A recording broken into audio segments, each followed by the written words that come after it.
it's worth. But Okay. Hey, folks, thanks for tuning in to the latest episode of the BAMF podcast. And here is our contractually mandated intro music.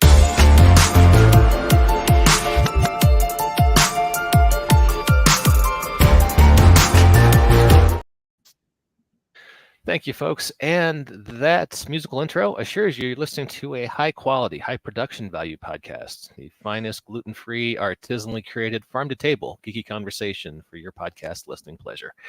With us today, we have frequent co-host Mr. Owen Casey Stevens. How you doing, Owen? Hi, folks. I'm still here.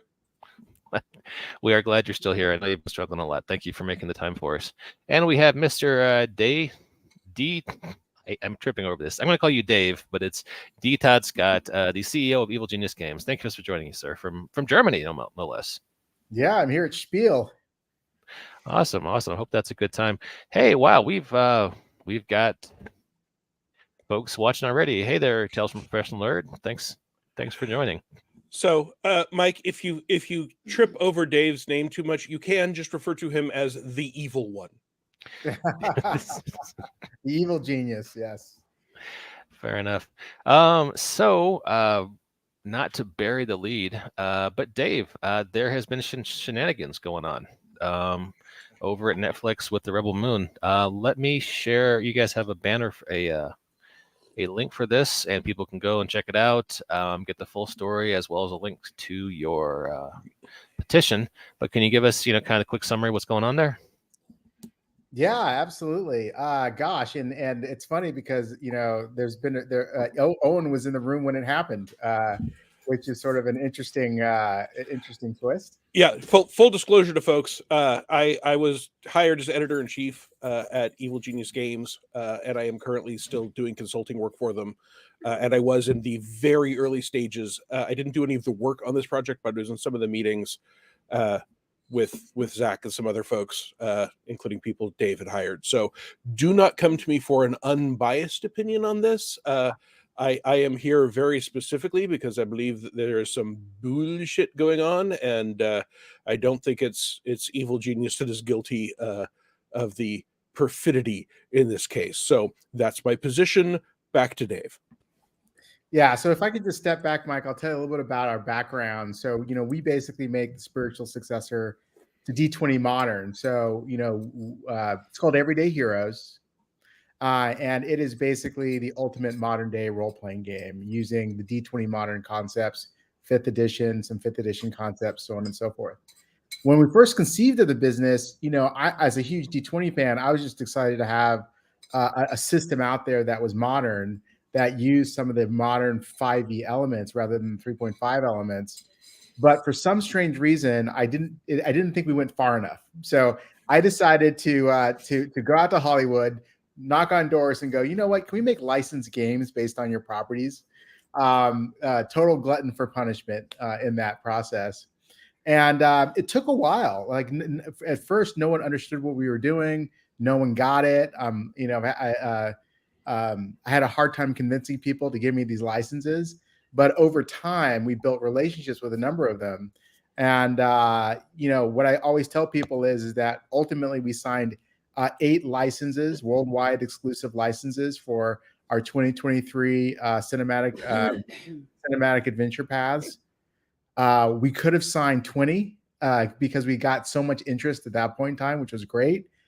We should have signed 4 because 8 basically broke us in terms of getting all those out within 12-month period. I laughed because I was there for the scheduling for the 8, and 20 would in fact have driven us insane. Yeah, it was a full hike. And so, through that process, I started building relationships with people like Netflix and Amazon Prime and Paramount Plus and all these folks who have got amazing titles. And after about a year of sort of working with the Netflix people, getting to know them, they said, hey, we have this property we think is really, really interesting. And I'm like, well, what is it? They're like, it's a Zack Snyder property. And I'm like, I like Zack Snyder. Tell me more. And then they told me the story. And basically the story is Zack Snyder had written a script, and this is all public knowledge, or at least from what I know, it's what I'm telling you is from what I've read, is Zack Snyder had written a script for Star Wars and pitched it to George Lucas. And George Lucas said, no thanks.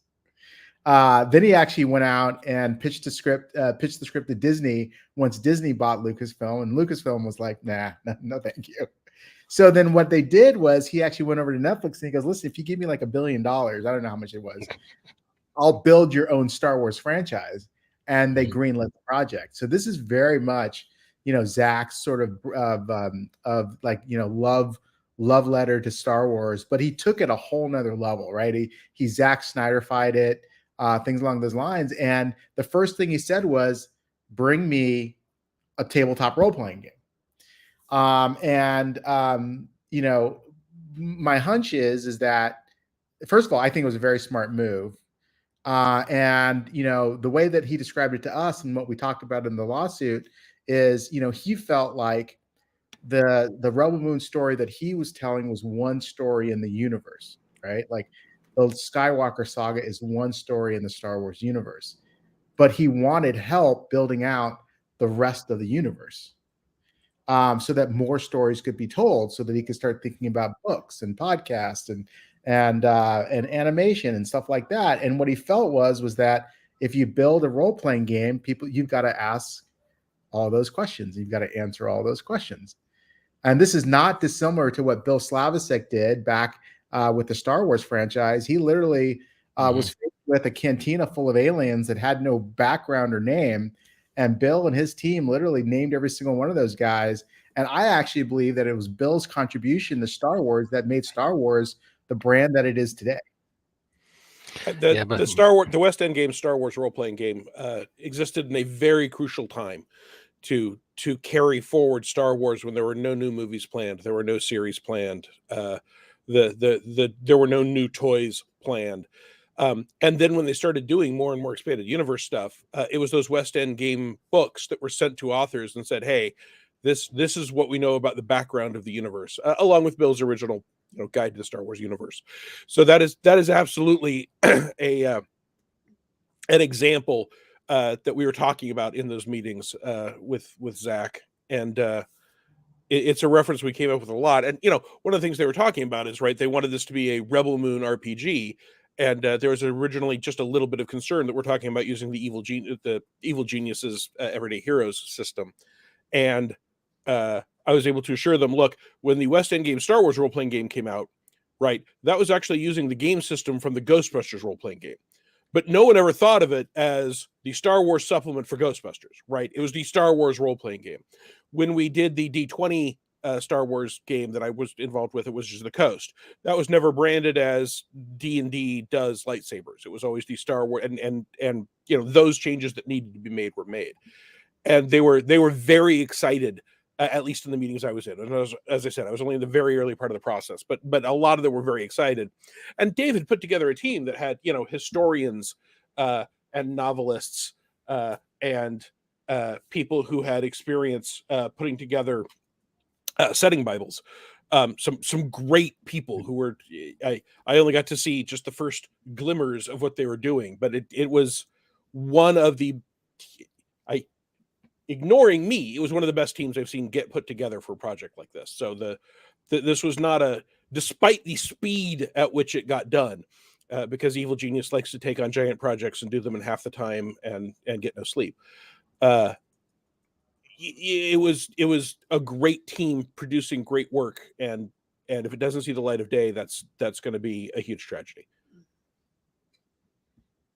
So what just to get to the crux of the matter, what did Netflix do? Yeah, so as Owen said, we built an amazing team, and inside of 6 to 7 months, we built this game.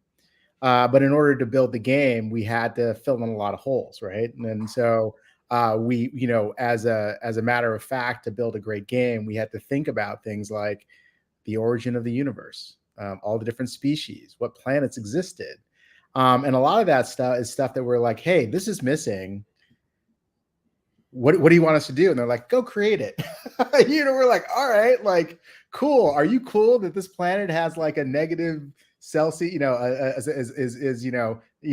0G gravity? Are you cool that this planet is circled by 7 suns? Yeah, go for it. And so we literally sat down and sort of played God and crafted this entire universe. And by the end of it, we had put together what I thought was just an amazing, amazing role-playing game. It was broken into 2 books, the Player's Player's Handbook, and the Game Master's Guide.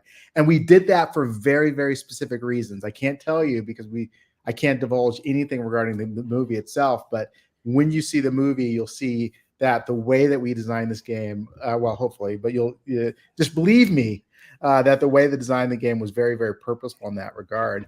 And in lightning speed, we put together some amazing manuscripts for them to approve. I mean, the game was pretty much ready to go without, obviously all the illustration and graphic design that goes into a book like this. So what happened? Early on, we knew they asked us to get this book out in alignment with the actual movie being released, which is taking place on December 22nd this year. And we looked at each other and said, holy cow, that's a very short period of time to put together 1 book, let alone 2 books.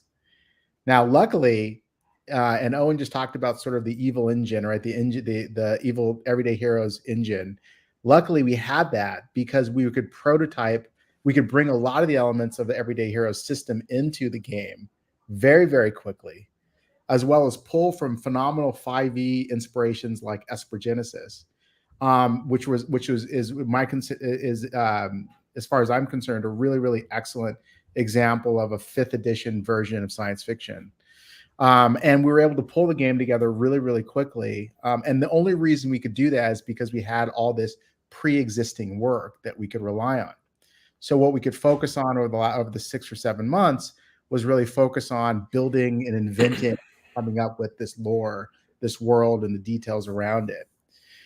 But we always knew that we had a short time frame to be able to get the book out, but then also to get it into stores. So we asked them permission to go to the Gamma Expo, which is the largest sort of trade show in the industry where retailers and distributors come.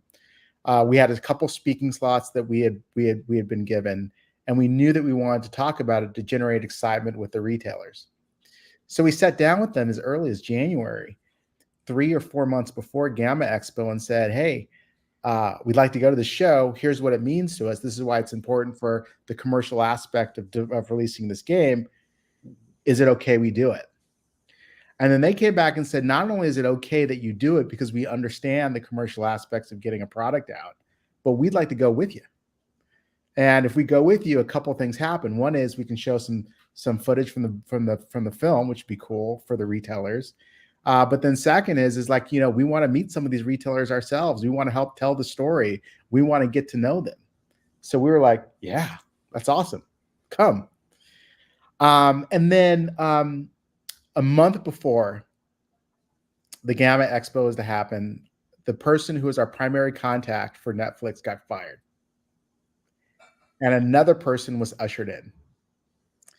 And we had to start over from the relationship building, which I think was probably an interesting element to this. But at the end of the day, we actually went to Gamma. Not only did 1 Netflix executive come, but 2 came. We actually co-created a presentation where we talked about the movie and the game alongside itself. We reviewed all that with the actual Netflix folks who were okay with it at the time. In the PowerPoint presentation, we showed some pictures of potential character classes that we had created, as well as potential cover art. None of it, of course, was approved because we had not gotten there yet to the art process. But all of that was approved by them as well. And they also helped hand out documentation, which actually included some of those images on it, the Netflix executives. We presented.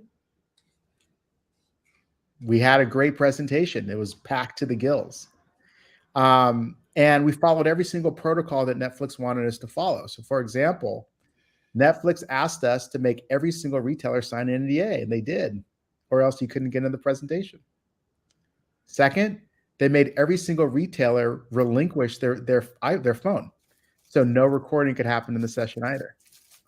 And we literally put phones in Ziploc bags and handed them back to them after we sealed it up tight. And that was a part of the process too. So from my perspective, we went through every single precaution in order to make sure that people wouldn't link the information. But of course, what happens? it still gets leaked, right?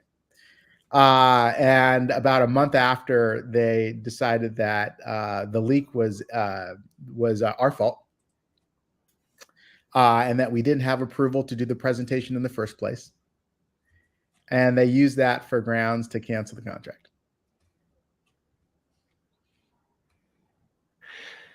That is infuriating. That's yeah, I don't have anything but outrage for the way you guys. I mean, especially after putting together. How many pages of content was that? Over 1,000 pages of written word, and that's before layout and art. Good God. Before layout. So, Dave, I have obviously not been privy to the contract, right? That was not my job when I was working at this. But in addition to giving you a license to make a role-playing game, was the contract also them paying you for creating this world Bible? No. Okay. Yeah. So the scope of the contract was we paid them for the privilege of writing the game. Right. We in anticipation of being able to sell the game, of which they would get a cut of they get royalties or a cut of the money that we would make from the game itself. And now they're saying that they've canceled the contract, but the material you've written that they have not currently paid for, including material that you created whole cloth, Netflix is saying they own. And that's the rub, right? Is it's amazing on how broad they're making their appeal, where it could almost be interpreted that they would not only own anything that was related to Rebel Moon, but they would also own our IP, our entire Everyday Heroes role-playing system. And that's the problematic component of how they're approaching this, is that they're really taking an extremely broad approach toward their seizure of our IP. And that's tough. That's tough for us to. That was one aspect I hadn't heard. So they're trying to take the Everyday Heroes game engine away from you. Well, I mean, it's the language is so broad and so unspecific. It says that they get to keep everything that we wrote during the time of the contract itself. And of course, one of the issues with that is that Rebel Moon itself started as a different property, then became Rebel Moon. So stuff that you make for one purpose, if it is sufficiently scrubbed clean of the original IP, can be used for another purpose. Rebel Moon is proof of that, right? Because it started as a Star Wars project. That's well known.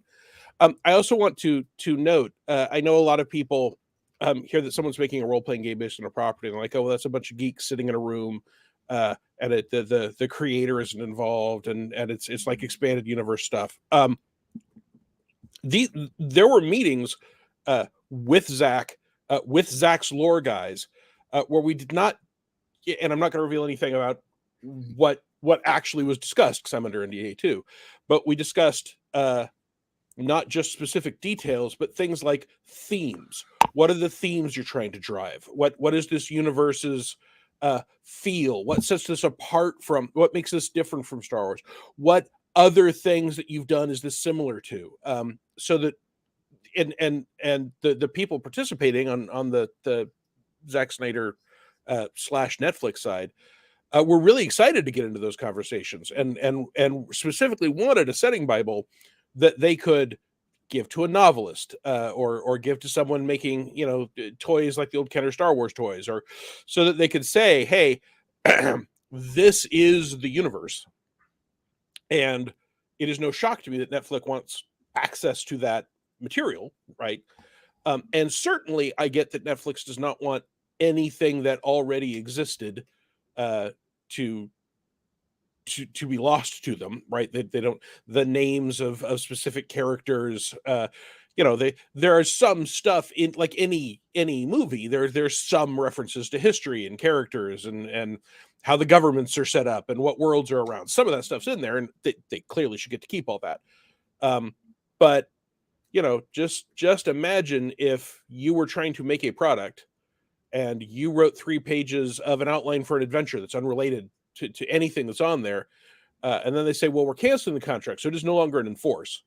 And having canceled it, everything you worked on, even if we haven't seen it, we now own.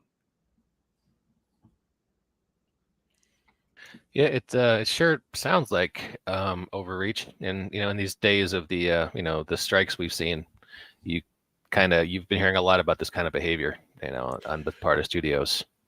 And worse, it doesn't have to be intentional overreach, right? Dave was talking about the broad language. You could make the argument, well, they don't mean to steal your actual role playing game, but the problem is that requires you to say, well, this contract, if their language we let pass, and they act in good faith, it'll be okay. But one, they've already canceled it and said that they get everything. So good faith is a little thin there. Two, the contract survives people leaving, right? Evil Genius's main contact with Netflix was already fired.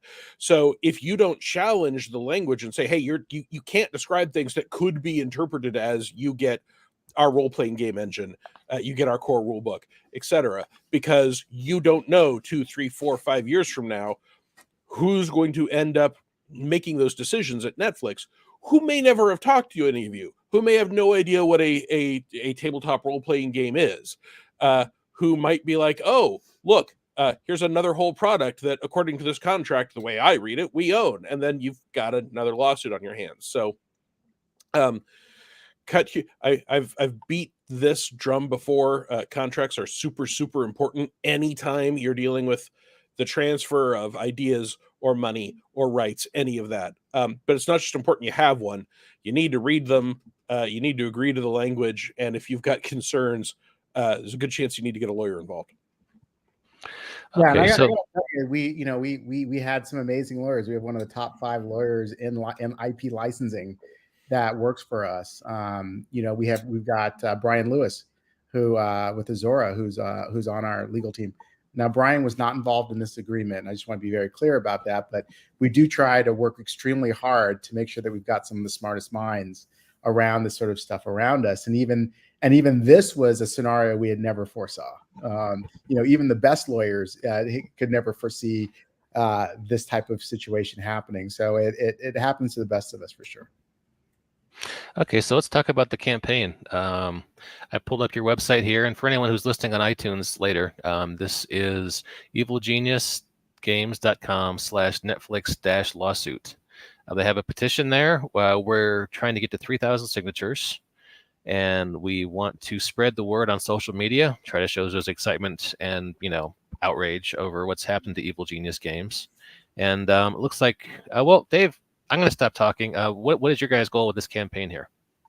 Yeah, so the goal of the lawsuit is really just 3 things, right? One is we'd like to be acknowledged for the work that we did on the Rebel Moon world. 2 is we'd like to be fairly compensated for the work that we've contributed, and then 3, we'd like to see this game come out. And so what this petition is really about is to really sort of show Netflix that there's interest in this game and people would like to see it. So if you'd like to see the game, we'd love for you to sign this petition because I'd like you to play it. I think it was an amazing game that we created. And I'd like everyone to play it. I'd like everyone to give it a shot and see what they think, if they agree with me. So that's what this is about. I mean, at the end of the day, we'd love to get this game back out. We'd love to be able to have people see it. And what we're hoping here is that we can show that there are thousands of people out there who also want to see the game as well. Yeah, I would agree. We've got some hashtags people can use when we're talking about this. Hashtag give them credit, hashtag release the game, hashtag Rebel Moon Blues, mentions Evil Genius Game, at Netflix, at Zack Snyder, trying to get, response and visibility from those folks. This is a terrible thing. I'm sorry you guys are having to deal with this, Dave. No, I mean, that's okay, right? I mean, it's the good news is we feel really, really confident that we've got a strong case. We can't wait to sort of, see how this plays out, and we think we'll prevail. And then when we prevail, that'll be only a good thing. So the question is, do we have the patience, and to play the game of chicken? And the answer is yes.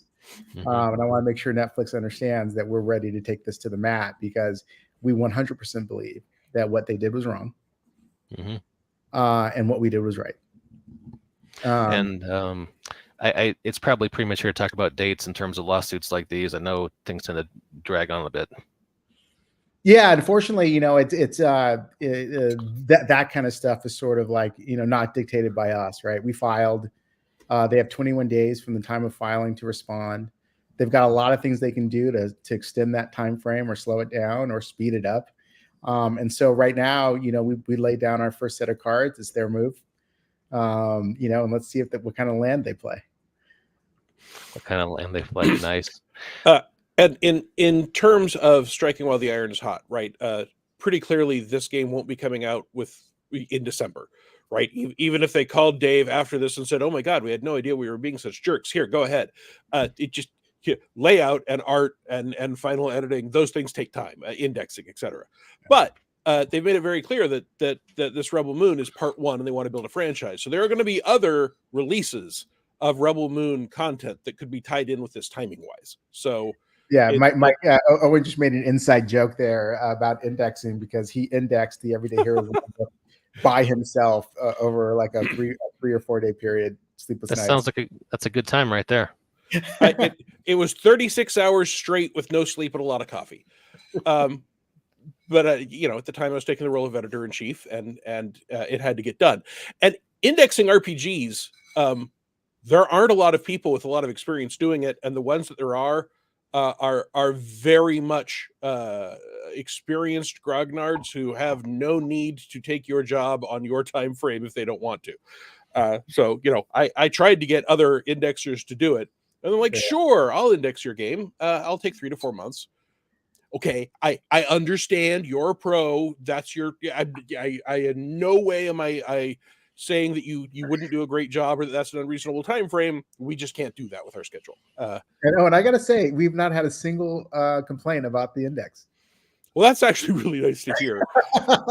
And I gotta say, they haven't asked me to do an index since, so I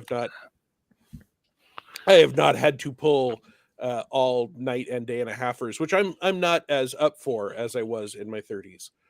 But I mean, it's so what can you do to help? So first of all, if you know Zack Snyder fans who would like to see a Zack Snyder role-playing game, I think that's the whole reason that one of the hashtags is release the game, right? Because release the Snyder Cut was a huge social movement. And you get me on a different podcast a different time, and I'll tell you whether I think it was worth it or not. But clearly, Zack and people that work with Zack can be impressed and moved by social movement, and there's an active Zack Snyder fan base, and I think that they would like to see, this is not other people writing about Zack Snyder in a vacuum, right? Those he was in those early meetings, and his handpicked people that were working with him on it continued to be, with the project. Exactly, release the Snyder RPG. That's a great hashtag. But also, we're in a weird era for content that exists that no one gets to see, right? Netflix, as I understand it, there is an entire season of Grendel as a series, 8 episodes that was put together, and they were cutting together the pilot, and that got canceled, and no one's ever going to get to see it. And I don't, maybe there's a bunch of examples of that over at HBO/Max that have made the headlines, and I get the feeling like that mentality from Fox in the 90s just kind of disseminated into Hollywood leadership, and they just kind of reflexively cancel stuff. I think that, well, and like with when Max canceled Batgirl, they're taking a tax write-off saying that their asset has devalued, and their asset is devalued because they're not showing it to anyone. So, I mean, I'm not a tax lawyer, but the argument, it sounds to me like you're saying, well, I bought a new car and I put it in the garage, but I nailed the door shut, so I can't use it, so it's devalued. Well, yeah, because you nailed the door shut. But creatives, we put our heart and souls into these projects. And James Lauder, who's got a huge history working with game-based IPs, the TSR book line and Book of All Flesh for All Flesh Must Be Eaten and a bunch of other stuff, has mentioned that creatives may have to start looking at, in contracts, having something to say, oh, and if you decide not to release it, we get to. because or some sort of protection, because Mhm. it is all of these creative writing jobs are hard enough and pay badly enough as it is. We don't need any examples of, hey, what do you do in 2023? Oh, well, I spent most 2023 working on this awesome thing you'll never get to see and which I can't legally show you. That will not retain the best and brightest in our industry. So if you're a fan of gaming or of Evil Genius or of writers or of Zack Snyder content, all those Venn diagrams come together to, hey, let Netflix know that you want to see this. Yeah, If you happen, the Go thing ahead, about it is who knows whether or not this will move the needle on Netflix. Like, they've got a long history of, the TV industry, the movie industry, the film industry has a long history of canceling stuff that people want to see. But it's still going to be important to let Zach know that people want this product. And just for the record, I just want to let you know, like, I'm a huge Zack Snyder fan, and I became more of a fan as I got to know him. We talked regularly during this period, and he's an awesome guy, and he's so creative, and we really loved building this game with him. And I have no idea what he thinks about this lawsuit, but I really hope that he's just as beside himself as anyone else is, because it was days before we got the cancellation that he and his team were praising are praising us for the work that we were doing. And talking about how awesome it was and how they couldn't wait to put it into canon, like, days before. So this really feels to me like the left hand doesn't really know what the right hand is doing. And I hope to God that, like, the Zack Snyder fans kind of rise up and say, Zack, like, what's your thoughts on this thing? Because I really want him to come back and go, you know what, Netflix, what are you doing? Right? so Want this product. I want this product. Let's get this product out the door. So, listeners and viewers, please tag Zack Snyder in your tweets about this. If you happen to be in Zack Snyder's disc golf league, or you play pickleball with him on Tuesdays, bring this up. Get him on the record, because this is egregious.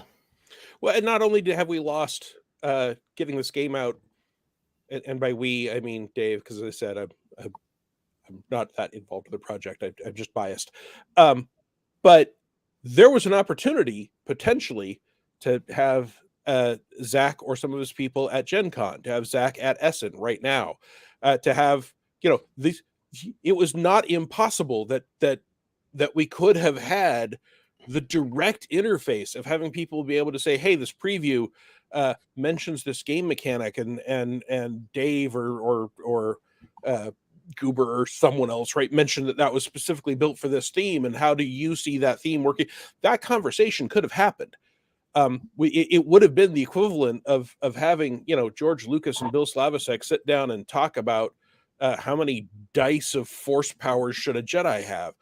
And that's one of the things that I want to see the game. I want people to get credited for the work. I want people to get paid. But I also want to see treating tabletop role-playing games as a creative entertainment and form of art that is valuable and important, have that conversation occur. And this was an opportunity for that. And so I'll tell you, just to that, like, I don't know if I'm violating anything on this, but I don't think I am. And I'm just going to tell you, Zack Snyder's flight and hotel was bought and paid for Gen Con. Yeah. And and when we talked to him about getting this out and playing this game in front of people, and him talking about the game, and he was all in. And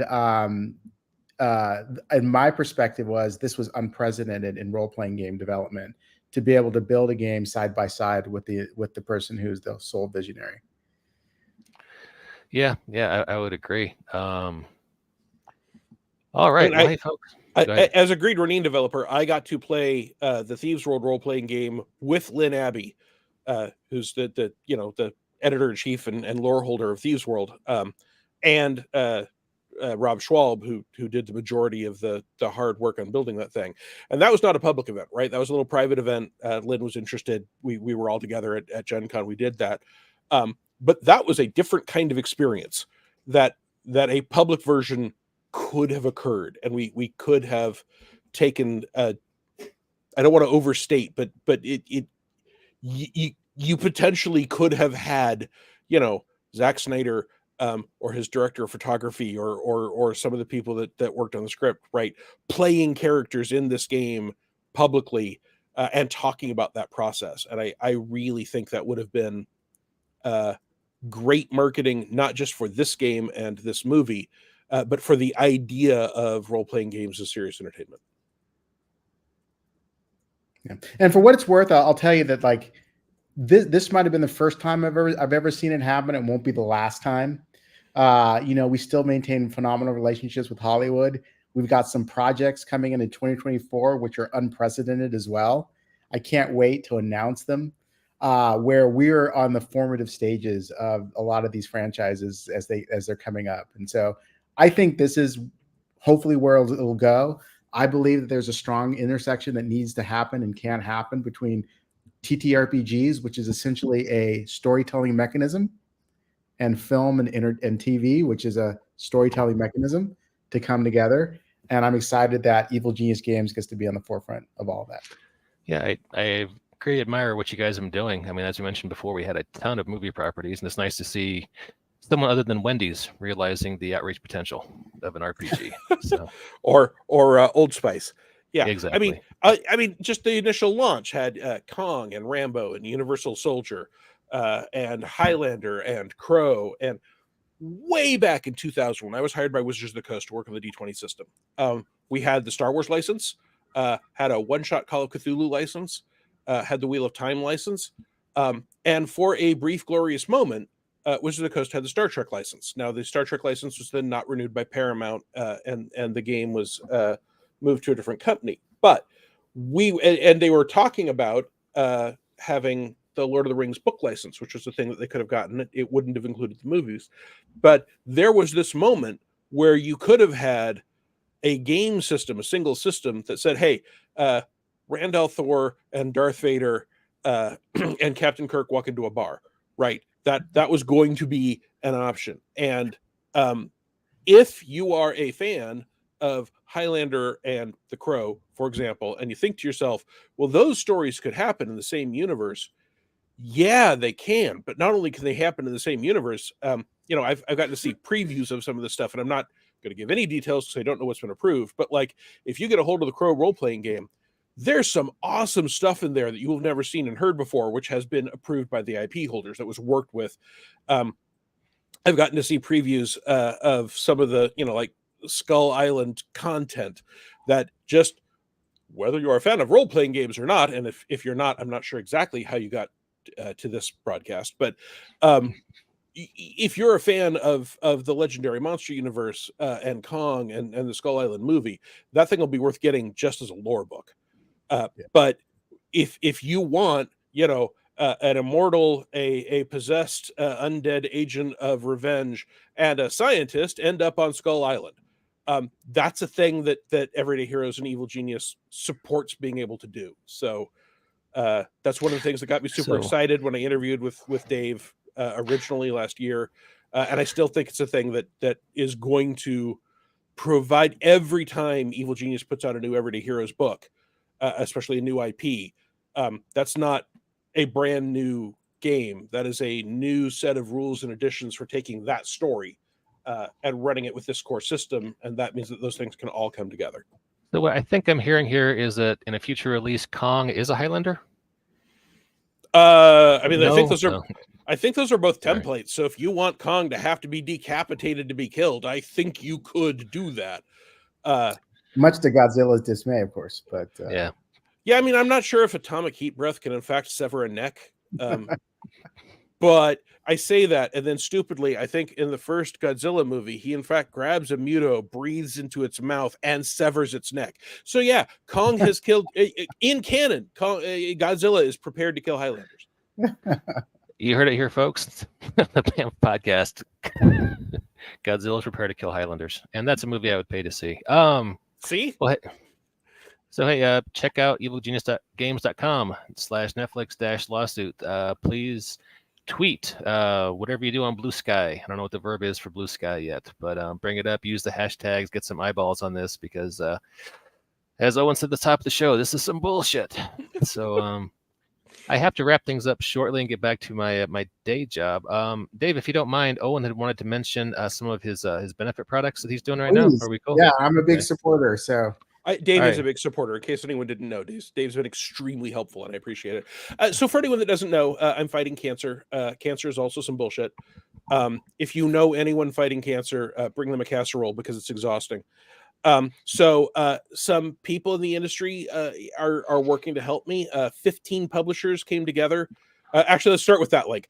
I've got a Patreon, patreon.com. It supports all of my social media and my website. It's got, I think, 700 articles on my Patreon about role-playing rules and content and the industry and how to be a developer, etc. So you can support me by joining my Patreon. If you just want to give me money and look at pictures of my housemate's cat, I've got a Ko-fi. So they don't take a cut. You can send money and it'll get directly to me. A lot of people have preferred doing that. Speaking of my housemate's cat, all right, we'll do the mega bundle next. 15 publishers came together and have put together 1,000 PDFs. No, sorry, 355 PDFs worth over $1,000, and they're for sale only at the Open Game Store. These are all Open Game products, and it's $40. So it is, to the best of my knowledge, the best deal in gaming. That's the mega bundle. Cancer does suck, and I'm sorry about your grandpa. It's terrible. And then in addition to the mega bundle, some Pathfinder 2 creators and editors and artists, some great people, some good friends of mine, came to me and said they wanted to do a support product. So they wrote the Traveler's Guide to the Darklands, and I mentioned my housemate's cat, because my housemate's cat is Alphonse Lord Tubbington of Sausage on Chonk. They took his image and created Alphonse Lord Tabbington, Tabaxi Catfolk Explorer, who is the guide for the Traveler's Guide to the Darklands. So you can go pick that up as well. And just for anyone who might be listening to this and not viewing it, Darklands you can find at tinyurl.com/travdarklands. The Mega Bundle, likewise, you can find at tinyurl.com/Owen Mega Bundle. And his Patreon, Owen's Patreon, you can find at patreon.com/Owen Casey Stevens. So, Owen, thank you for co-hosting. Always a pleasure to have you on board, sir. Thanks for having me. Dave, I appreciate you joining us from Germany. thanks I for know you're having very me. busy right now. Yeah. And to all listeners and viewers, please follow up on this issue on your social media. Let's get some attention, and we will catch you next time on the BAMF podcast.